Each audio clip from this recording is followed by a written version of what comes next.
Hi students, welcome to third standard social class English session, lesson 7, the story of communication. In today's session, we are going to learn about types of communication. They are verbal and non-verbal communication. Let us go into the session.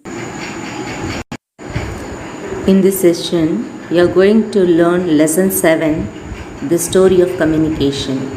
Topic, types of communication. Children, what is communication? Communication is simply the act of transferring information from one place, person, or group to the another. Every communication involves at least one sender, a message, and a recipient. The transmission of the message from sender to recipient can be affected by a huge range of things. These includes our emotions, the cultural situations, the medium used to communicate, and even our locations. Now let us learn the new words from this lesson. Broadcast, to send out or show a program on television or radio. Crowd, group of people gathered together. Flapping, quick movement of something up and down or from side to side. Deliver, to take things, letters, etc. to the person or people they have been sent to. Aerogram, a stamped sheet of paper that can be folded and sent as a letter by air. Signs, a symbol, movement or sound that give informations or instructions. Impaired, having some physical or mental problem. Invented, to make something for the first time. Knot, joint made by tying together two ends of a string or strings. Entertaining, interesting, urgent, something that needs to be done immediately. Now let us learn the types of communications. There are three types of communications. They are verbal communication and non-verbal communication. First, let us learn what is verbal communication. Children, verbal communication is the sharing of information between individuals by using speech. Here, the speech is the important concept. In other words, it is the communications which uses spoken words to communicate a message. Verbal communications has many purposes, but its main function is relaying a message to one or more recipients.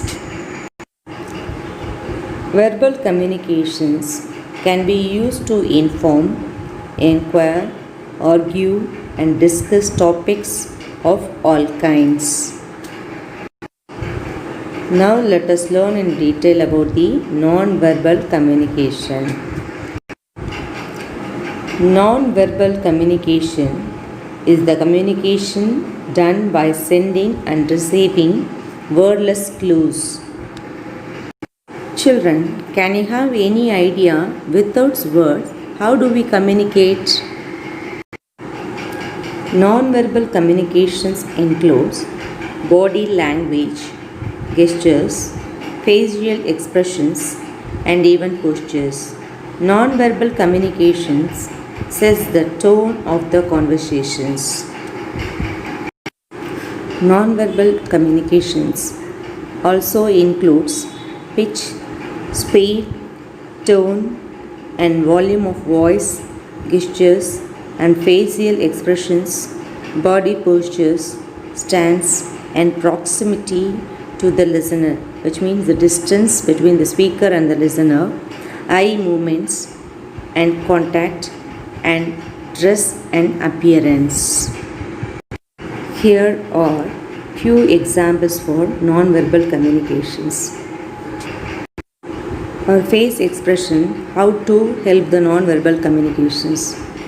They are the happy, unhappy, confused, surprised, and shy. Non-verbal communications can tell your mood and can help others interpret emotions. So, the verbal communication is a form of communication in which you use words to interchange the informations with other people. But non-verbal communications does not use words for communicating anything, but some other modes are used. Why communication important to human life?